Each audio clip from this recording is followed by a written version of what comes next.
Hello and welcome. Does age or physical capacity matter in public service? I can assure you it is the 14th of August today.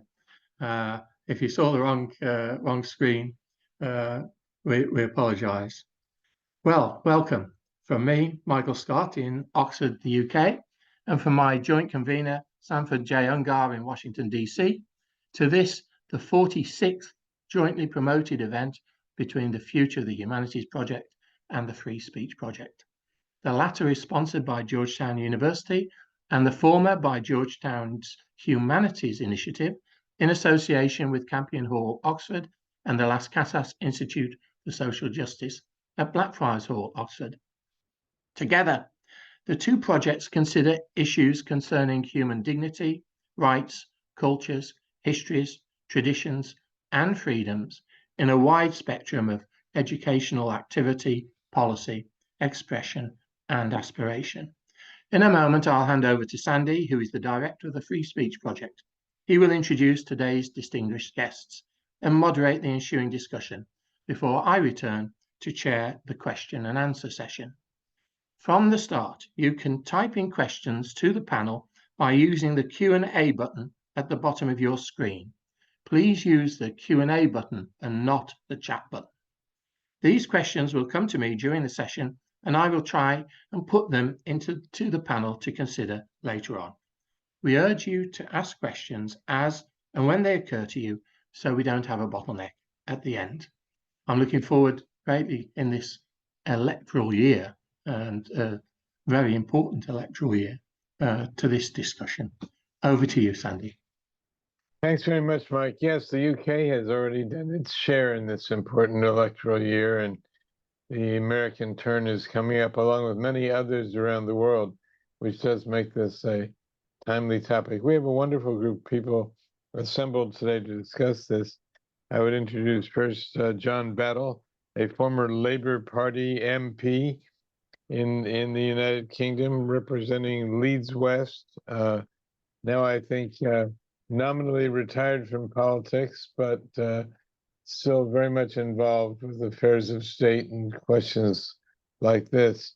M.T. Connolly, an elder justice expert from the University of California, which is in Los Angeles, although she is in Washington, D.C. today.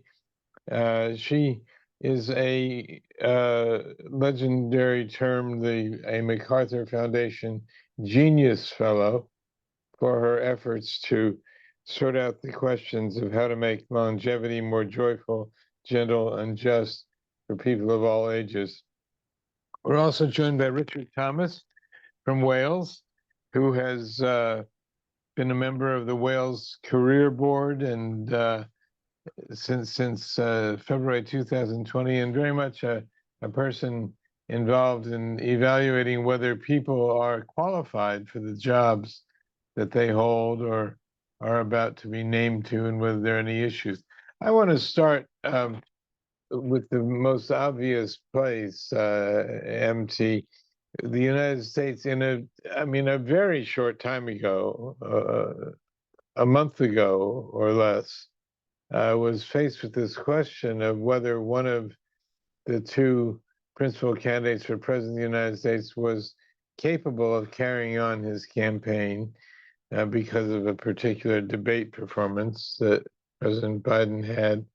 And really, I think it's fair to say we didn't know what to do or how to do it. And in the 21st century at this stage, with candidates the ages that the two principal candidates then were and one still is, we were caught flat-footed about what to do.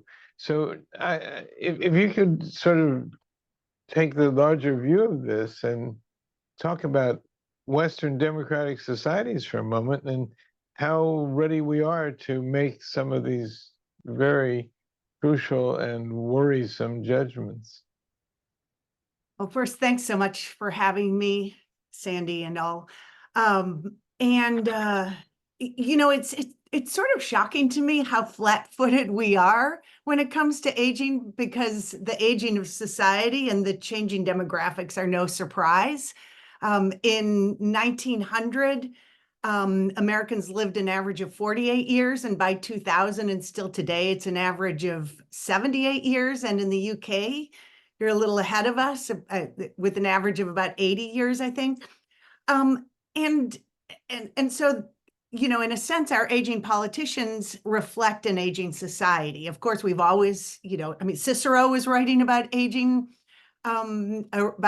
statesmen, and so it's not a new issue per se, but the number of aging politicians and the disproportionate age of the people who represent us, I think, is a new issue. And in a sense, you know, as go Biden and Trump and Dianne Feinstein and Nancy Pelosi, so go we all.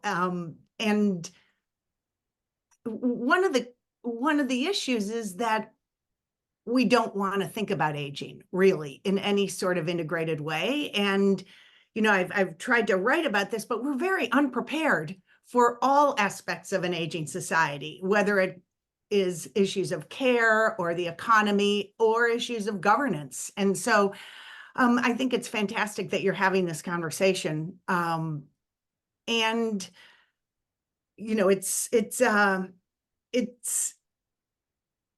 a reflection, I think, that the systems of both governance and health and everything else, you know, retirement and all that we have are built for younger people, are built for people who live 70 years, not 80 years. So I think that having conversations like this is incredibly important. And in terms of thinking about better strategies to navigate these really complicated questions about the experience and wisdom that older politicians bring versus the potential incapacities.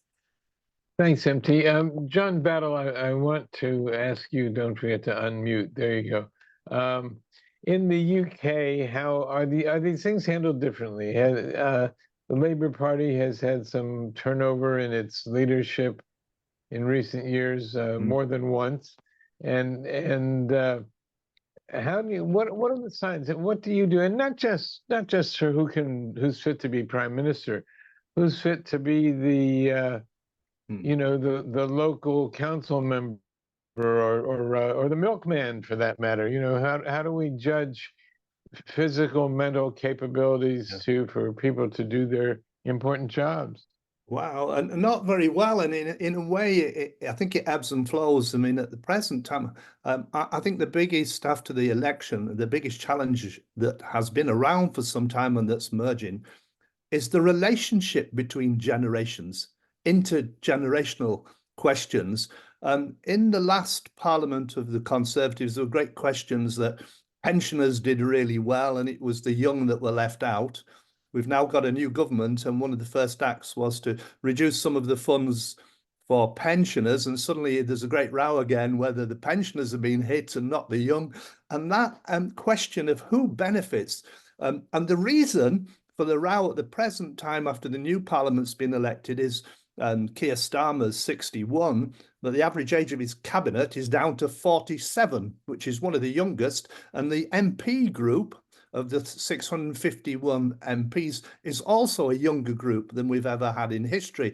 So there's a kind of feeling that the youngsters have moved in and they're going to hit the pensioners. So these tensions are around. But there are also the questions about, I think, a larger question that hits political parties, and that's how do you renew yourself when you're in power? How do you manage succession properly? So that you retain the power, of course, and remain the government, but have leadership in that's fresh, young, and with new ideas without people hogging the space, as it were, and really holding on to the illusion of power for longer than they ought to. And I think those are two big questions that are live in our politics now, intergenerational challenges. And then and I think it's not just politics, actually, how do institutions renew themselves and keep going doing what they're meant to do. And I think that's a real challenge, because quite often those institutions crash because they manage the hand-on badly. Richard Thomas, thank you very much, John. I think there's some you've made some memorable comments there, actually, about just what we're all facing. Surely you've thought about this, not just mental capacity, but also physical capacity. How does someone, does there come a time when one walks into the office of a colleague or a supervisor and says, you're not really quite able to do this job anymore? It's a very awkward thing to have to do. It certainly is incredibly difficult. And of course, in the UK, there are all sorts of legal safeguards around that. So you cannot, for example, dismiss somebody from a job simply on the basis of their age. Although actually there's kind of an exception to that currently in the House of Lords, where the Labour government has decreed that all peers over the age of 80 will be retired at that point. So that's an interesting exception to that rule. And I guess what's going on there is that we're struggling with the question of exactly as you put it, really, how do you broach the conversation with somebody whose physical ability, whose cognitive ability may not be perhaps what it once was, and therefore enabling them to be effective in their role. And in shying away from that, I guess what we're actually doing is using age as a kind of proxy for the criteria that we might otherwise wish to apply to initiating those conversations and making those kind of decisions.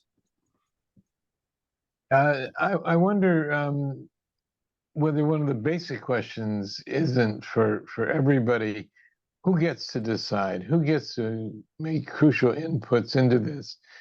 We've had some instances in the United States where people turn up with personal physicians that no one has ever heard of or knows the qualifications of, and could be a neighbor, could be a friend, it could be a brother-in-law or a sister-in-law, who knows? MT, do you have any thoughts about this? How do we write some rules about this, or some standards? Yeah, I was just, as John and Richard were talking, I was thinking about a quote that I heard from Gordon Brown, where he said that he was too old to be a politician in the UK and too young to be a politician in the US. So I think that sort of encapsulates some of what you both were saying. I've been thinking about this a lot, because I feel like the aging field has not really jumped into the breach here in terms of the conversation that's been going on in the US, and not just in the last few months since the debate debacle, but also actually in the last few years. And I think we have to embrace it. And I wonder, I guess one question I have is one entitled to a zone of privacy when it comes to health, cognitive health and or physical health, when one is an elected official or appointed to a body like the Supreme Court? What kind of zone of privacy is one entitled to? And I mean, as Richard said, age is often a proxy for something else. And so, and a lot of my colleagues who are geriatricians have said it's not really age, it's function. And that got me thinking about, is that right? I think it's partially age. Actually, I think it's mostly function. If you look at Nancy Pelosi, she's, a generational politician, perhaps uses power more effectively than any living politician in recent history. And on the other hand, there is a trajectory in terms of both physical and cognitive health with age, with the passage of time. And so I don't think it's only function, because we're projecting out into the future as well. So I actually think that there's an opportunity for, I don't know, something like a commission or a consensus panel to sit down and say, what are the factors? What do you need to reveal by law, or by, I mean, I think politicians are often reluctant to give up their power Patrick Leahy is an exception. He's a senator who stepped down at, I believe, age 82. But I think we need to create some guidance and probably make some rules. And is there a way to do this internationally? I'd be interested in what John and Richard have to add to this. Could one say, I mean, it's hard enough to get people to agree on a commission within one country, but could one say this is a commission of I don't know, the Western world to try to, or the United Nations somehow, to try to set some international standards that might apply? I think it also depends on being part of a group in a way, as in a political party. I mean, I had the privilege of being elected unexpectedly very young at 35, and I always never thought I'd last 4 years. And the average lifespan of a member of parliament is actually 12 years, and I managed 23. And then I stepped down because I didn't think you should do those jobs, and I'd had the privilege of being a government minister and the rest for too long, though that is not a common view. Interestingly, I came out at 60 and I serve on charities. And just in the last few weeks, in the charities I am a trustee of, I had to sign a fit and proper declaration. So as well as conflicts of interest and a skills audit, I had to sign that I was a fit and proper person in terms that I'd not committed any criminal offences of fraud or violence, but also that I had informed the board of trustees that I was in reasonable health. Now, I never had to sign anything like that at all to stand for Parliament. And simply, and accompanying that from the charity commissioners is guidance on the life cycle of trustees, they call it, suggesting that you serve for 3 years with a renewal. So it's almost as if, and they've actually now said for long-standing trustees, so if you're a trustee of a charity and you've served 3 years and they say, oh, well, we'll have you again, you have to now put that in the annual report back to the charity commissioners to say some of our trustees are on a long time. Now, it doesn't mean they shouldn't be trustees and they don't add value to the trustees, but you have to give a reason for the longevity. But there is also then a further qualification, and that is an exit strategy and a replacement strategy for boards of trustees. And I think in the political groups and in the political parties, sometimes when choosing candidates, that kind of bundle of issues is not properly discussed. We go on history, experience, perhaps at street level and national level, and their personal work experience and their political views, but we don't take account of their contribution to the whole. I must say that's one area in the United States that's very delicate, is with colleges and universities, how to set terms for trustees and people who are donating their time and contributing the fact is they're usually not just contributing time, but also finances. And nobody wants to offend somebody who's being financially generous by saying, well, we think maybe it's time for you to step down. So this is multifactorial. Richard, have you figured out any of these questions better than most? Well, of course, better than most, definitely not, I would think. But it's certainly the case. I'm involved with on the council of 2 universities and a number of charities, some small, some very large here in the UK. For each of those, it is actually very clear indeed. So as John has recounted, there's an initial term of office, 3 years or 4 years, as a maximum, and trustees are usually able to serve a second term, but they would be prevented. There is no question of them remaining as a trustee for more than 2 terms. So each of the universities I'm involved with, each of the charities, that's written into the statutes of the institution.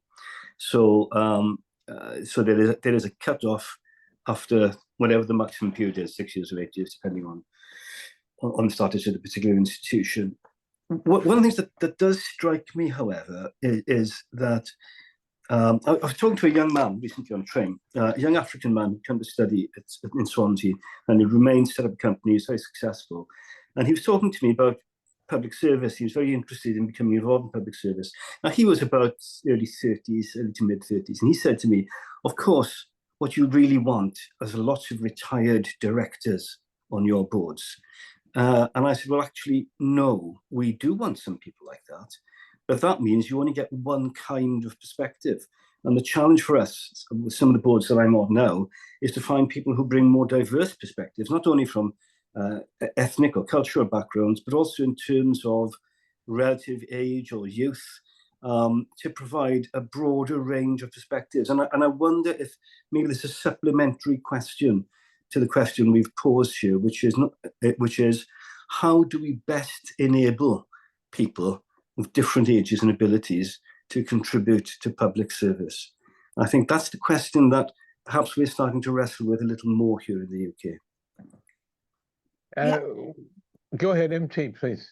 I think that's a hugely important subject. And at least here in the United States, we have an incredibly age-segregated society. Older people generally are either, isolated alone or segregated together with other older people. And there's very little sort of structural intergenerational opportunity. And I think that, and then we also have these norms of retirement that were really built for when we lived 65 or 70 years. And so suddenly you get your plaque and your pen and you're done.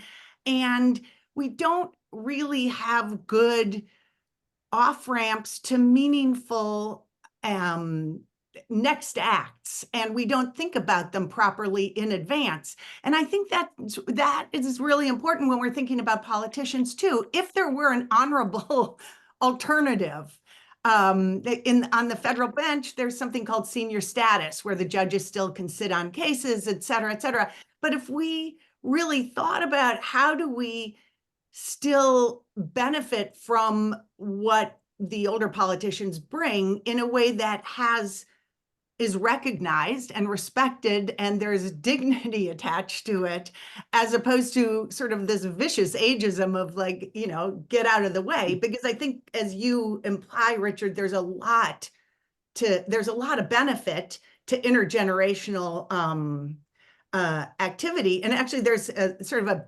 BMW, what's called the BMW study, that sort of serves as a metaphor here, where they found that the younger workers were fast and error prone, and the older workers were slow and error free. And when they had an intergenerational workforce, it was faster and had fewer errors. So I think if we use that as a parable, it's a useful one. Indeed. I think as well, there's the statistics in Leeds were out recently to show that people in the south of England, one of the towns in the south of England, live a healthy life, and are active up to 70. But in Leeds, it's to 58. So if you don't, you've got to allow for younger people the space, and I would push that right down the range to including young people as well. And the reason I mention that is that I do think I completely agree with them that politicians need to find a way to get out of the way when they've served and served well, and even if they lose the election, to be respected for losing and to be enabled to do other things instead. And I'm not sure that there's that exit strategy at all for politicians. I've got interestingly, it's Harry Truman, a little quote from him above my desk. It says, "It's amazing what you can achieve if you don't mind who takes the credit." And I think it's a case for politicians to make space. The person that, as it were, the baton was passed on to in my constituency is now the Chancellor of the Exchequer, Rachel Reeves, who's 39. And she's much brighter than me, and she lives in a different world. I did not grow up in the world of the internet and social media and the speed of change.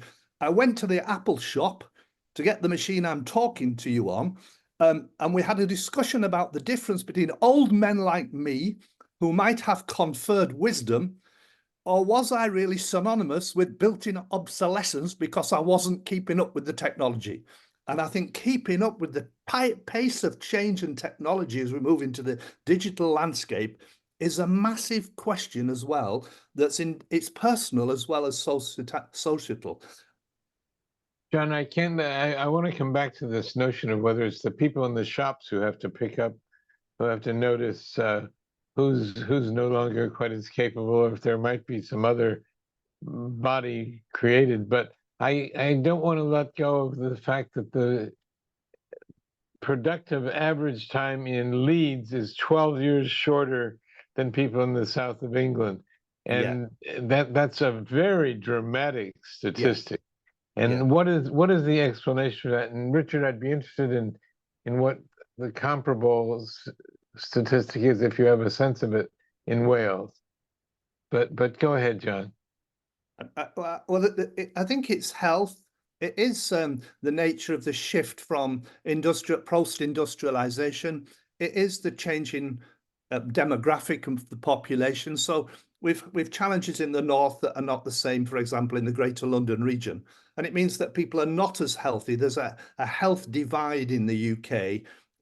That's not, it's a function of inequality, basically, that's quite strong. But what it means is someone in our community where I live who's 62 would not be as fortunately fit as I am, and would look on me as a rarity at 73. And yet you have to make space for their voice before they hit 62. Otherwise, they won't get a say. Richard?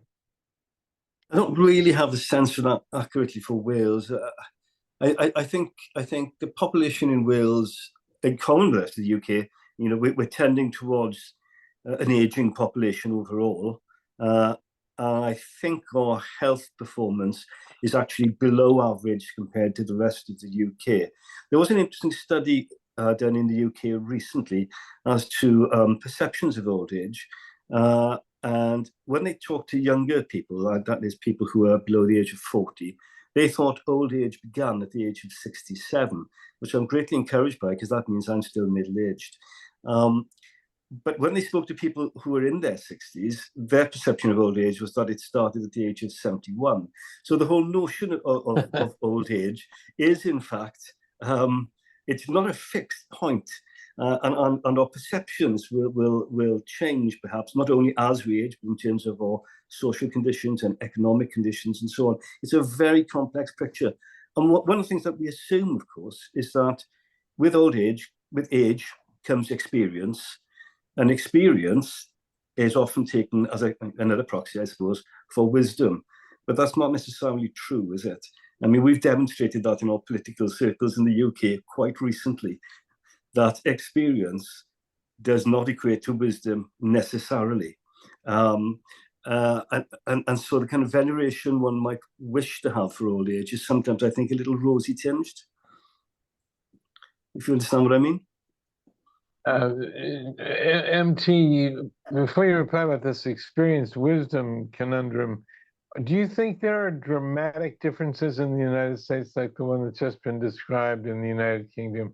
12 years difference in regionally, ethnically, or in across some other divide? Yes. Whereas the average life expectancy is 78 years, the average healthy life expectancy is 66, and it varies dramatically by education level, race, poverty, gender, all kinds of, ethnicity. It's an inequitable health span, like lifespan, is inequitably allocated, as John was suggesting. So it's yes, so that's that. And actually, I've come to think that health span and lifespan are too limiting also. I mean, as Richard was saying, age does not necessarily, it's sort of a stereotype. Just a number, right? That's what we're always told. It's just a number. Yeah, I mean, but also, we aren't automatically wise because we accumulate years. And I mean, the data are that aging is wild, there's wild heterogeneity. If you put a bunch of 2-year-olds in a room together, they can all do about the same thing, from a developmental perspective. If you put 100 82-year-old or 92-year-olds in a room together. There's wild diversity. And if you look at the politicians we're thinking about, there's wild diversity there too, in terms of all the things that we're talking about. So it's it's much harder to pin down. The Onion had a headline once that said stereotypes save you time, but when it comes to aging, it's not true, actually. Right. There are. I don't want us to lose this question of physical ability and along with mental acuity. There's one recent example in the United States that I find very inspiring, and I don't know how widely it's been talked about. There's a man called David Tatel, Tatel. He was an appellate, a federal appellate judge for a very long time in the federal appellate court in Washington, D.C., below the Supreme Court. He is blind. He has been blind, I think, all his life, certainly all the time that he served as a judge. And he's now written a book about his experiences as a blind judge, or a blind man doing that job. And it seems that his capacity to do the job may have been enhanced by his infirmity rather than diminished. And maybe that's an oversimplification. Are you familiar with that case, MT? Yeah, actually, I know David. And his wife Edie was also my ex-husband's third grade English teacher. So, and they lived very, very close to us. One of his daughters babysat for us. Yes, I think he's an inspiration. He's an extraordinary human being. He's a brilliant judge. And I think what you're, pointing to is a really significant issue, which is that, and one that the people in the disability rights movement make a lot, which is that, abilities are very differently allocated, and sometimes having, we overcompensate sometimes in ways that are quite extraordinary. And that is, I think Richard made the point that we don't appreciate the importance of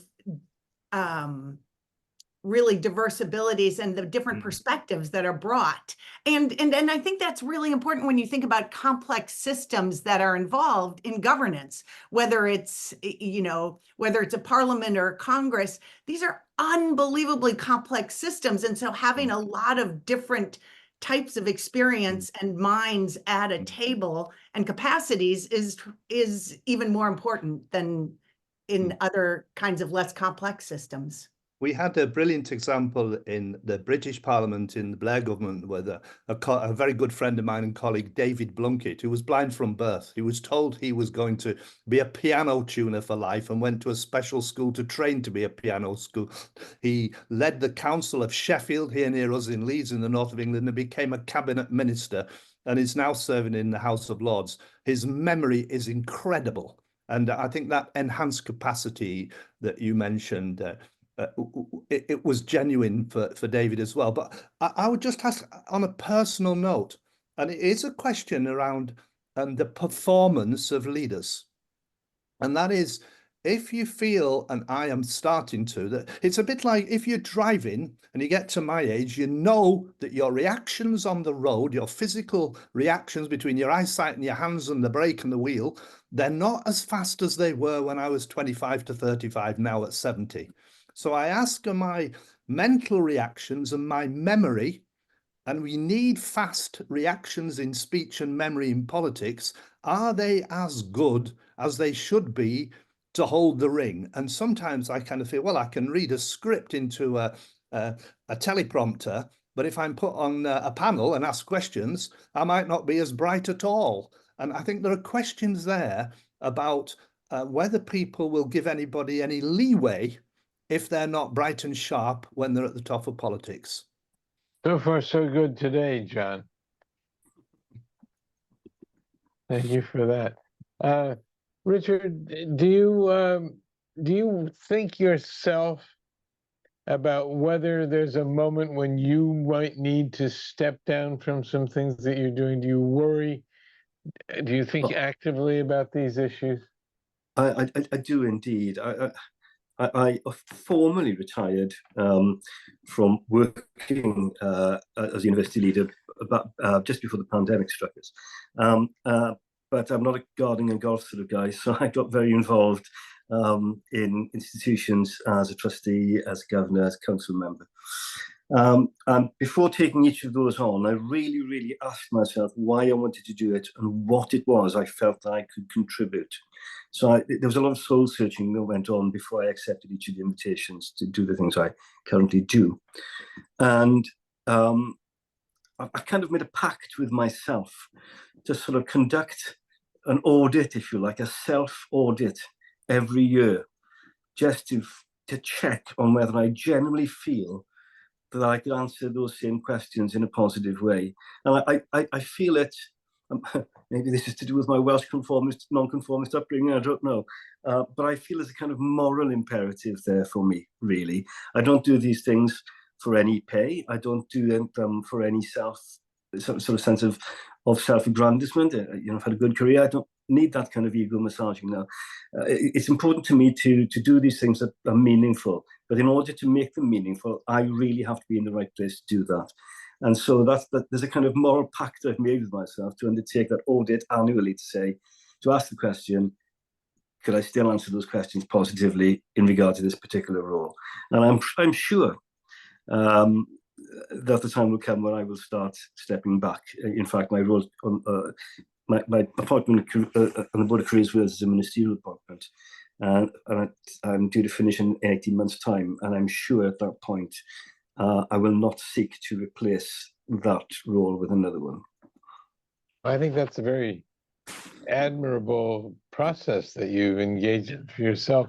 I might just mention to the people who are tuned in that now would be a good time to put any questions or comments you might have into the Q&A button, because we'll be moving back to Mike in a few minutes, to Mike Scott, to take up those questions. But before we do, MT, I want to start this one other angle. Do you find yourself sometimes thinking back and looking at, it could be recent history, it could be more distant, and wondering whether the people who made certain decisions or acted in a certain way or engaged in a certain process were in full possession of their faculties at the time, and whether the course of history might have been different if there had been younger people or different people who had replaced them, not necessarily younger, but different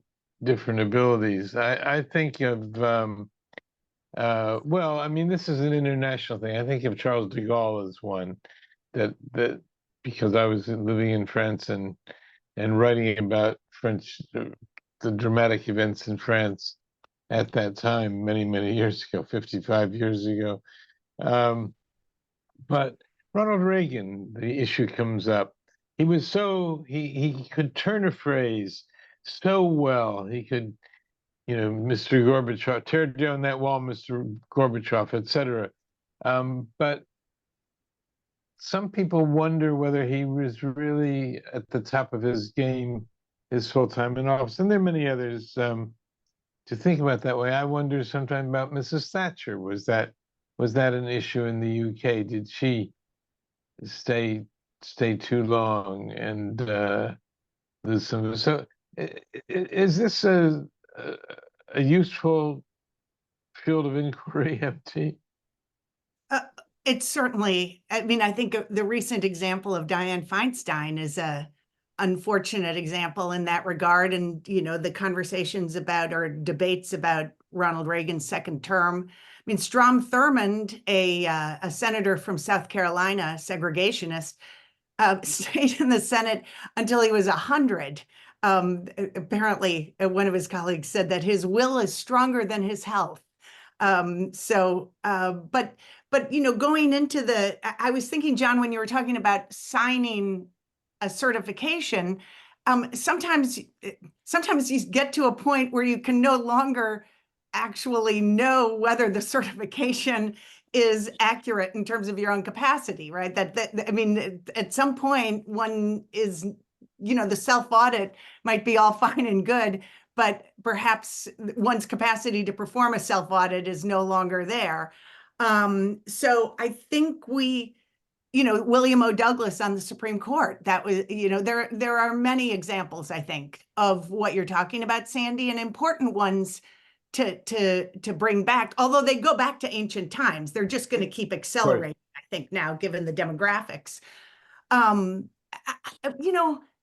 This might be a little bit delusional on my part, but I feel like this is, everybody gets old. People of all parties and political persuasions age and are struggling with this issue. And actually, the Pew Research Center, I think last year, did a study suggesting that like 79% of Americans think that there should be a maximum age for elected officials. And I think 74% think there should be a maximum age for Supreme Court justices. So I think we need to have a conversation not about any one person or party, and perhaps a more generous kind of conversation, really thinking about what, the contributions and the meaning making. Because Richard, as you were talking, I thought, oh, I don't want you to leave. I think your voice, from what you've said, can make really tremendous contributions. And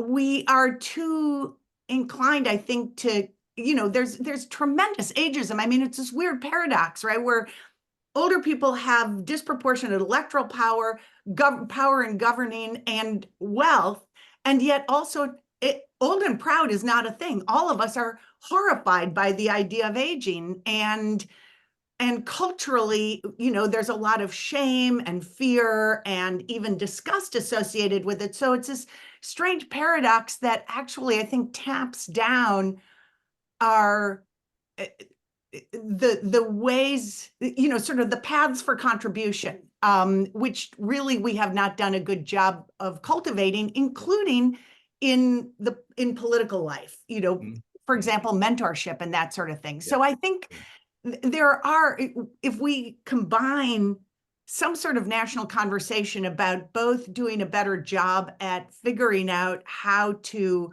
limit what you're talking about, Sandy, which is people who, we're electing human beings, not their staff. Yeah. So we, making sure that the people we elect have the capacity to fulfill the job on the one hand, and on the other hand, figuring out off-ramps that really are meaningful ones where we can still appreciate and benefit from the accumulated knowledge. So we had one prime minister, a Labour prime minister, Harold Wilson, who unexpectedly resigned as prime minister because he felt he was getting dementia, and he had a brilliant photographic memory. And then someone delivered a letter to him, and he couldn't remember the number on the motorbike that delivered the letter to number 10. And he said, "I feel my memory's going," and he stepped down, which was a really strong position that he felt that he was losing it. And that is very, very rare. I would just say, though, and I really benefited from Richard's comments, and I completely concur with him and try to get somewhere near. I totally agree. It's a moral responsibility to assess.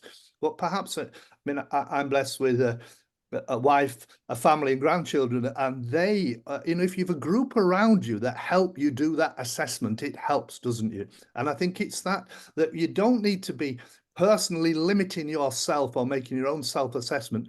Work with the people you're gifted to have around you, friends, neighbours, and family, to help decide what you are capable of doing as you get older. And I think that's not a thing that happens in politics, unfortunately. No, and I have to say, when I talked about a self-audit, I didn't mean that was entirely introspective. That would be taking in the views of a range of other people as well. One point that you brought up, MT, that I just think is worth emphasizing is that there was a lot of confusion recently in the United States of this tremendous, one should not minimize the magnitude of the decision that President Biden had to make and was under great pressure to make. But I think a lot of people could legitimately ask the question, Was it being evaluated in terms of what he could do, or what certain members of his staff, whether they might have been wanting to hold on, and whether that was more important to them than really a kind consideration of his capacities? Yeah, I think it's such an important point. And also, as we have a conversation about what kind of guidance and or rules we need, what are the obligations of staff also, I think, in terms of disclosure or because Absolutely. right, it's a really, really tricky question for, I think, for everybody. But and you know, sort of the mirror image of that, which is people's right to privacy and the public's right to know. And I think we need philosophers and ethicists, as well as, you know, neuroscientists and geriatricians and historians. We need a lot of really good minds to puzzle through this and take it as an opportunity. I think take what was sort of a national crisis Right. as an opportunity to really engage these questions in a meaningful way. Well, Yeah. I think I'm sorry, go ahead, Richard, if you want to add something. We're going to move Yeah, I back was just to gonna say, Mike Scott in just a moment. I think Andy's point is really, really good. There are bigger questions than just that one specific example with President Biden. And I think that maybe now is the time, and that will provide the impetus to have that kind of discussion. You know, the series is entitled Free Speech at the Crossroads, International Dialogue. And I really do think that maybe somehow or other we can facilitate some meaningful international dialogue around this issue, whether that's through the UN or UNESCO or whatever. But I really think there's an opportunity here. Mike Scott, let me come back to you now and see if you've had some issues brought up that you think you want to pursue. Well, just thinking about old age and myself, old age starts over here, I think, when someone offers you their seat on the tube. When that happens, you know you know you've had it. As far as I was concerned, I thought I was about 56, but I must have been older than that. Anyway, and another one, which I felt was old age coming, was when you're at the barber. And, you know, I'm of that generation when I had long locks and so on. And the barber tells you confidentially that you're going bald. That's a major moment in one's life, I think, that you never forget. Old age has come. But I want to ask some serious questions here. First of all, I've been talking about well, I'll just make another comment. I can remember at primary school, my teacher telling me that there was a man called JFK standing for president. This was a young man standing for president, or seemed a young man standing for president. It was as if a cycle had changed. It's and I felt it also, and John, I'll come to you on this one, with Tony Blair. In my lifetime, Tony Blair came in as a young prime minister, and it was the youth of that prime minister, it was the youth of Kennedy, which just sparked everybody off. I'm a Shakespearean, and I was inspired in the whole of my life.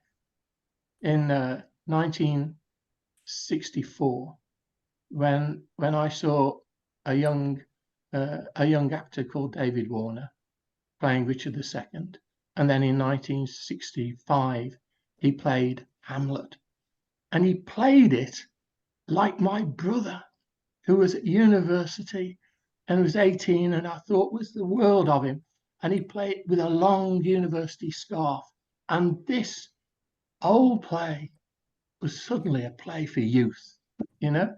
And it's these kind of moments when youth is important. And we tend, when we're talking about old age, when we're talking about these issues, we tend to talk of the old age side of it. And perhaps we should also talk about, you know, I don't know, Wordsworth was wrong really when he said to be young was very heaven, because he was talking about the French Revolution, but he didn't understand where that was going to go. But to be young is very heaven, and it gives an opportunity, and you've got to give people that kind of opportunity as well. So we've got to get the balance right. I don't know, John, you want to talk about Tony Blair? But... Yeah, there was that. It was a real sense of youthfulness, wasn't it? And catching the zeitgeist, and you wanting the celebrities of the day, the musicians of the day, and the actors and the comedians of the day all to gather around him in number 10. And there was that. You remember the great phrase, "A new day has dawned," that great epigraph that some of us cringed at, but never mind. But I puzzle this around. There's an old quotation in the book of Joel, isn't it, in the Bible? And and I always get it confused. All men have dreams, I think it is, and young men have visions. And I've always wanted to know, what's the difference between a vision and a dream? And sometimes I think the vision of Tony Blair was that he would give a new agenda, refreshment and new youth, and that would be the programme. And he was a good communicator. But let me then switch to another character, a man the same age as me, who was Jeremy Corbyn, and he was the leader of the Labour Party. And I think he was a dreamer. And he dreamed of a different world, of the economics being radically different. And the youngsters flocked to him in thousands. And Labour got its highest vote under Jeremy Corbyn than we actually got a vote in the last election to win a massive majority. And so I'm still confused and trying to tease out, what do we mean when we say old men have dreams and young men, and for that read people, of course, and young people see visions? What's the difference between dreams and visions, and how do we mesh them together in that lovely, I'm tempted to say, synthesis that MT put together of how we need in a democracy a range of voices that's really, really as inclusive as possible? That's the challenge, I think. Yes, Richard, you want to come back on that?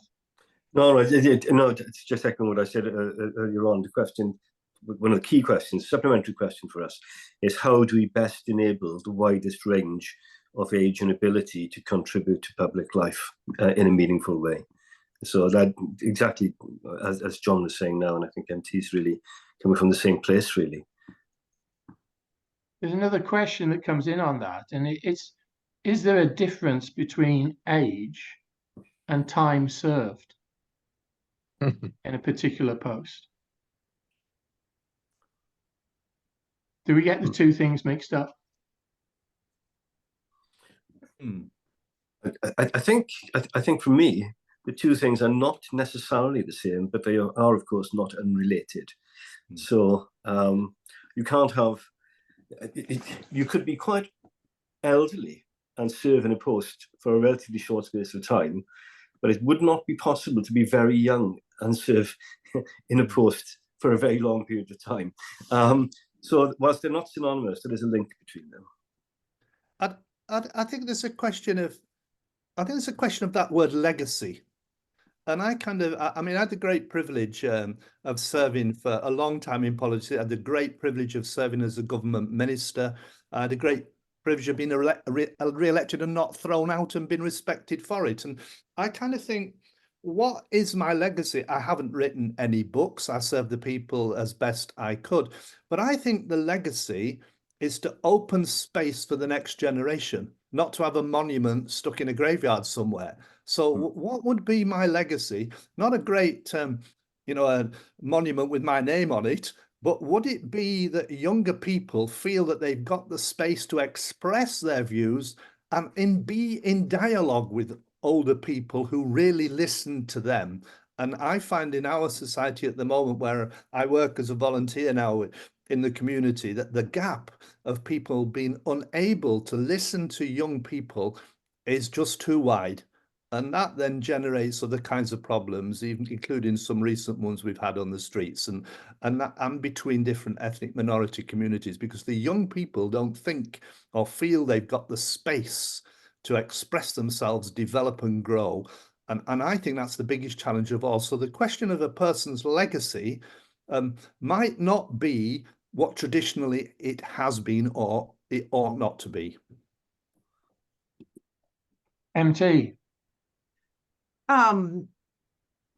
Well, going to your question, Mike, I think I agree with Richard that they're different. There's life experience and experience in an institution are two different things, and can make different kinds of contributions. I was struck, Nancy Pelosi just came out with a book where she talks about intuition, that you have to have incredible intuition. Well, of course, intuition informed by decades of experience is a different kind of intuition that allows you to act with more decisiveness than uninformed intuition, shall we say, and gives you a kind of confidence to act in a public capacity, which we just saw demonstrated, if the rumors are true, that she was in fact the most important voice in terms of sort of encouraging Biden to step down. So I think, they're, yeah, so I think they're different in response to your question, but not unrelated.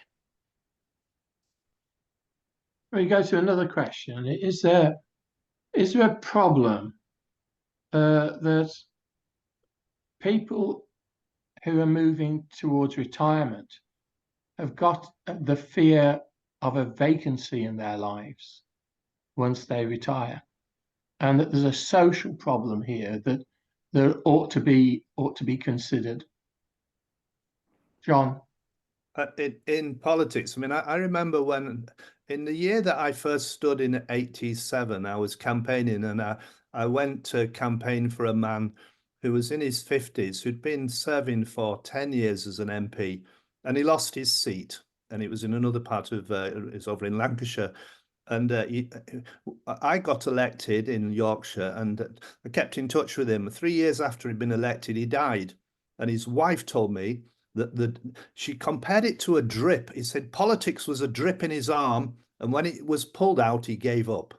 And I found that quite more typical than people imagine. And it is that question, and it's a question being asked in Parliament now by the Speaker of the House of Commons, because a lot of MPs have lost their seats this time, of all parties.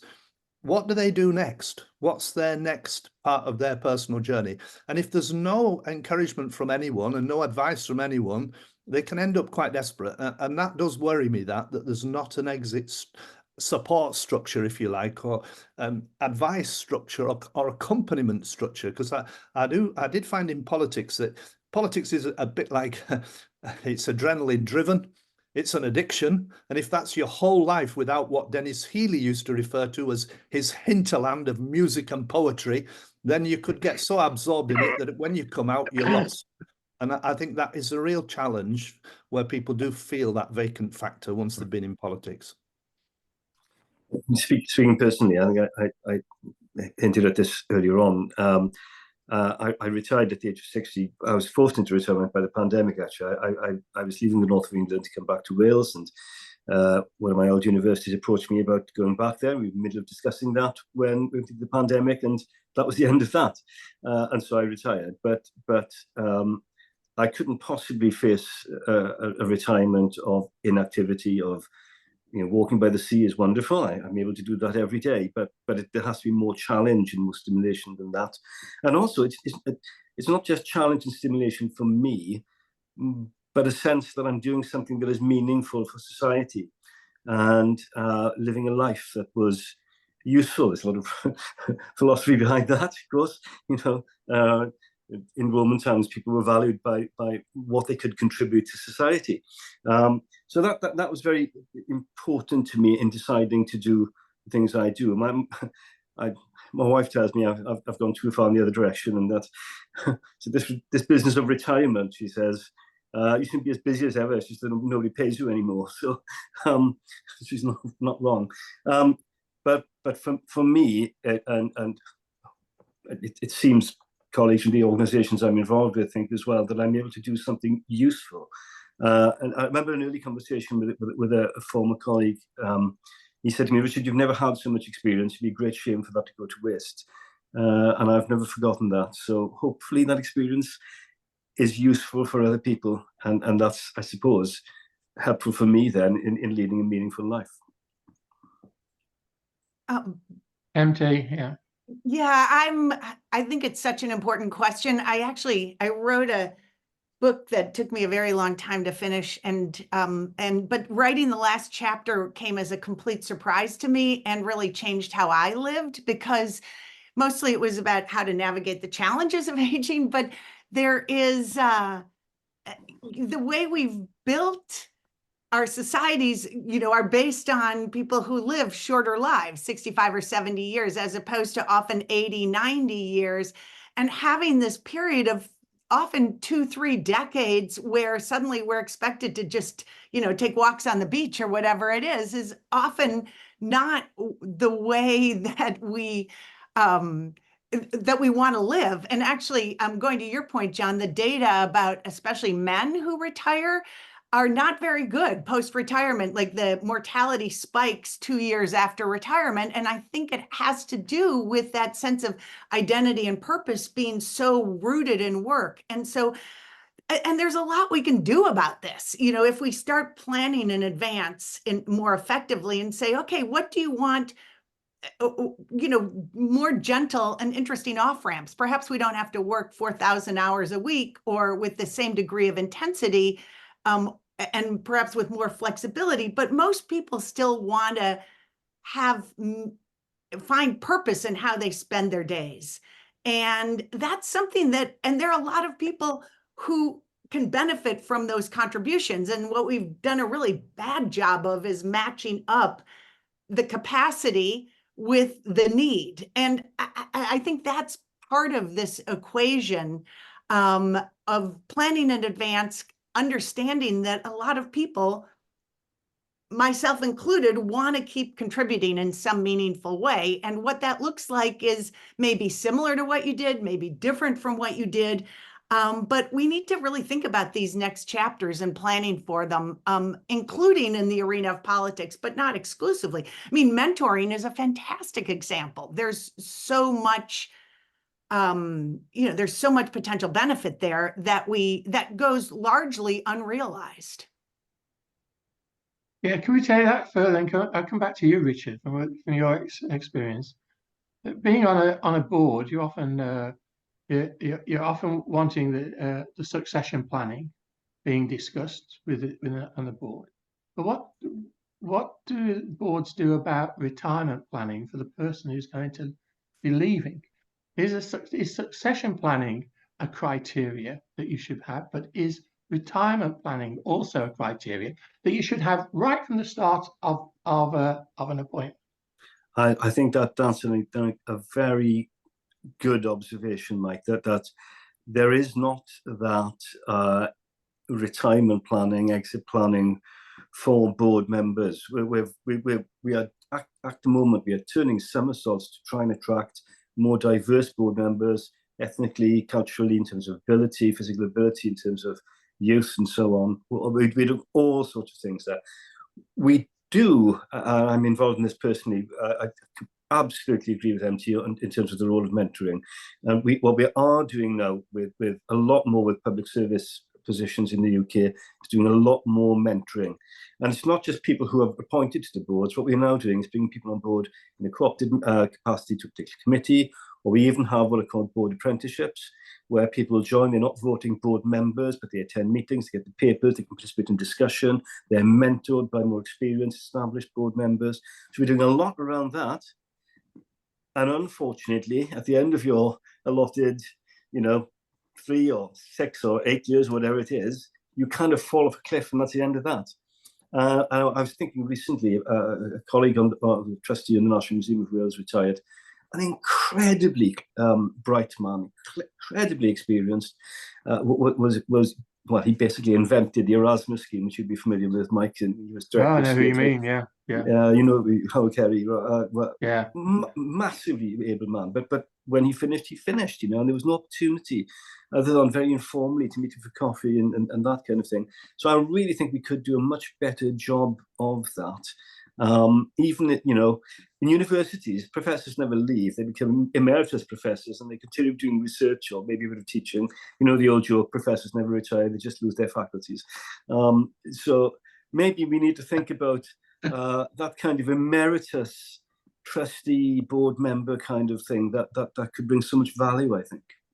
Yes, I saw, John, you were nodding and you're asking that question. I think, for example, I sometimes try and persuade fellow politicians, men and women, that in Britain, the voluntary sector, the non-for-profit sector, is expanding massively between the state and business, if you like. As a world, it's expanding massively. It has to register under the charity law and charity commission, and there are great demands now on the charity sector. They need people with experience of law. They need people with experience of budgets. And I remember little charities that try to get going, even doing food banking and things like that, need to put in accounts and to be accountable and transparent, and they struggle with it. So to go to, as we did, to the accountancy groups in Leeds and say, if you've got accountants that are retiring, will you please get them to talk to us and we'll put you in touch with a charity that's desperate. Similarly with lawyers, and similarly with politicians who do know their way around laws and budgets and something to do with community interaction with the state at local and national level. So I think there's a big piece of space there, as there is going to be, as there is in Britain, a contraction of the state actor all the time doing everything at local and national level, and it not shifting across to business to fill in, that there's that space in between that's growing and growing and growing, but it needs the backup of the expertise of exactly the people that perhaps we're talking about. Thank you. MT. Yeah, you know, it occurs to me that the broader topic, a lot of it is about contraction, right? That we're limiting, how do we say you don't have capacity? How do we push people out? And if we pair these two things, that there are, if we really have meaningful pathways to continue contributing, and couple that with, you know, better rules or customs around how we construct public service and its longevity, I think then it's not just a punitive exercise, but it recognizes we're living longer. How do we really reconsider our norms around service and work and contribution? And by the way, it's huge in terms of health. I mean, that was the thing that shocked me the most in terms of doing the research, is just how connection and purpose and you know, even sort of creativity all have a huge role, not just in our cognitive and mental well-being, but also in our physical well-being. And so it's you know, it's a win-win-win, I think, if we can think about it in a more expansive sort of way. I think that's a great statement to make as we come to the end of our very, very fine discussion today. I've thoroughly enjoyed it, and you know, Sandy ran a university college. I ran a university, and we both came to a retirement. But we found something else, which was to engage people such as you in debates, and I hope it keeps us. I hope it keeps us young. I feel it does, to be perfectly honest. You're still working through the issues, and I think all the panel have testified to that.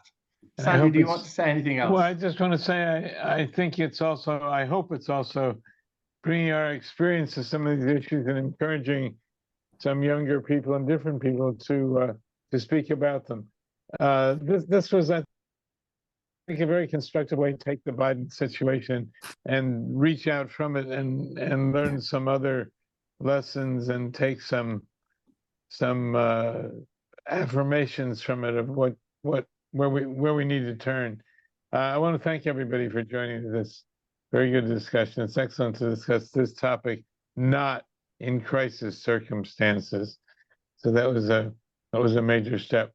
I want to thank today especially Logan Richmond for filling in for the vacationing John McCabe, who normally runs these programs on the back end for us, and we appreciate Logan's help on this and many other things in the Free Speech Project. And Mike, it's always a pleasure to work for you, and we're not as young as we were when we started, but we're going to keep trying to push on and bring in some younger people every chance we get. Fine, thanks for that. Thank you, John, Richard, and Meritorious. Thank you very much for such a fascinating discussion. And thanks to Sandy for chairing the panel. The next Free Speech Project at Crossroads International Dialogues event in association with the Future of Humanities Project will be on Wednesday, September the 25th, when we'll be talking about whether democracies can really be democratic, or are they democratic? That's what we're going to just have a look at that whole issue on September the 25th. We'll have a very pithy title for it, but that's where we're going to with that. Cultural Encounters, books that have made a difference, that returns on the 21st of October. For today, thanks to colleagues at Georgetown, thanks to Jack DeGioia. I'm sure he's in everyone's thoughts following his recent illness, and we send him our good wishes. The Vice President, of course, Tom Banchoff at Blackfriars, John O'Connor, the Regent, Richard Finn, the Director of the Las Casas Institute, and at Campion Hall, Dr. Nick Austin, SJ, the Master of the Hall. My thanks as well to Logan today, who's stepped in for John McCabe. Thanks for John as well for doing some of the preparatory work to get this Zoom to happen. I'd like to thank all those of you who've been in attendance with us today for your support. I'm Professor Michael Scott, Fellow and Senior Dean at Blackfriars Hall, Oxford. You can follow me on Facebook as Michael Kerr Scott or LinkedIn as Professor Michael Scott. Until next time, everyone, take care, keep safe, continue to enjoy the summer. Thank you all. Thank you. Bye-bye.